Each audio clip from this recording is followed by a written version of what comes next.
All right, let's dive right in. We're going to pull back the curtain on something that sounds super complicated but is actually the engine room of the entire Indian economy. I'm talking about the capital market. And trust me, by the end of this, you'll see it's something you can totally get your head around. I mean, really think about it. You see a company announce a huge new factory or a game-changing app or plans to expand across the whole country. That takes an unbelievable amount of money. So, where does all that cash come from? How do they get started on these massive projects? Well, they go to a very special kind of marketplace. It's not a physical place, with stalls and people shouting. It's this huge, invisible network where money for investment, what we call capital, is bought and sold. You can think of it as the ultimate financial superstore, the place that connects the entire economy. So let's step inside this marketplace. What's its main job? What's it all for? At its very heart, it's pretty simple. Just like any market, its whole purpose is to connect sellers with buyers. The only difference is the product being traded here isn't vegetables or cars. It's literally the future of business. And here's the key idea. The capital market is basically a giant channel. It takes all the savings that are just sitting in millions of different bank accounts from people like you and me and funnels that money over to companies who can actually use it to create jobs, build new things, and really grow the economy. It's all about turning idle cash into active, productive investments. Now, any good marketplace is organized into different sections, right? Well, the capital market is exactly the same. So let's imagine we're walking down its two main aisles. Each one has a very, very different job. Okay, so on one side, you've got the primary market. This is the new issues aisle. It's where companies come to raise fresh money by selling brand new stocks or bonds for the very first time. The classic example is an IPO, an initial public offering. When that happens, the money goes straight to the company. Then you have the other aisle, the secondary market.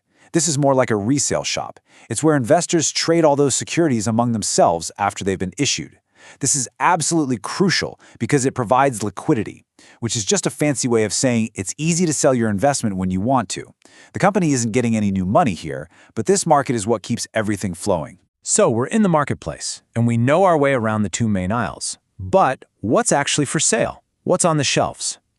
Let's take a look at the actual products, or what we call financial instruments. They basically come in three main flavors. First up, you've got equity. This is pretty cool. When you buy a company's stock, or its share, you're not just buying a number on a screen. You're actually buying a tiny piece of the business itself. You become a part owner. And that means you get to share in the profits if things go well, but you also share in the risks if they don't. Next on the shelf, we have debt. The easiest way to think about this is like a loan. When you buy something like a corporate bond, you're essentially lending your money to that company. And in return for that loan, they promise to pay you interest on a regular basis, and then, at the end of the term, give you your original money back. It's a formal, predictable IOU. And the third category is derivatives. Now, these can sound really complicated, but the basic idea is actually pretty straightforward. A derivative is just a contract, and its value is derived from something else.